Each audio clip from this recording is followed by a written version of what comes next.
இப்போ வந்து இண்டிகேட்டர் போடுறது அப்படின்னு தான் நான் சொல்லித் தர போகிறேன். இப்போ நம்ம எங்கே இண்டிகேட்டர் போட்டாலும் ஒரு 15 அடிக்கு முன்னாடியே நம்ம போட்டுறணும். கிட்ட போய் நம்ம போடக்கூடாது. 15 அடிக்கு முன்னாடியே நம்ம இண்டிகேட்டர் போட்டால் தான் நமக்கு பின்னாடி வரவங்க கொஞ்சம் அலர்ட்டாக வருவாங்க. நம்ம லெஃப்ட்டில் அணைச்சி வராமல் இருப்பாங்க. இப்போ ரைட்டுக்கு போகிறோம் அப்படின்னா லெஃப்ட்டில் வராமல் இருப்பாங்க. ரைட்டில் வராமல் இருப்பாங்க. நம்ம லெஃப்ட்டுக்கு போகிறோம் அப்படின்னா நம்ம சைடு லெஃப்ட் ஒதுங்காமல் இருப்பாங்க. அதனால நம்ம முன்னாடியே இண்டிகேட்டர் வந்து நம்ம போட்டுறணும்.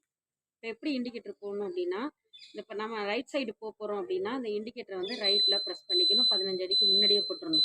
15 அடிக்கு முன்னாடியே போட்டு நம்ம டேர்னிங் திரும்பினோடனே இந்த டேர்னிங் திரும்பி கொஞ்சம் தூரத்துலேயே நம்ம வந்து இண்டிகேட்டரை இது மாதிரி சென்டரில் ப்ரெஸ் பண்ணோன்னா நமக்கு இண்டிகேட்டர் ஆஃப் ஆகிடும்.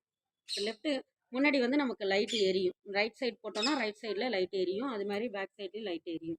இப்போ லெஃப்ட்டு திரும்ப போகிறோம் அப்படின்னா இந்த இண்டிகேட்டரை லெஃப்ட் பக்கமாக நம்ம அப்படி திருப்பணும்னா லெஃப்ட் சைடில் வந்து லைட்டு எரியும். அதே மாதிரி பார்த்திங்கன்னா பேக் சைடு நமக்கு லைட் எரியும்.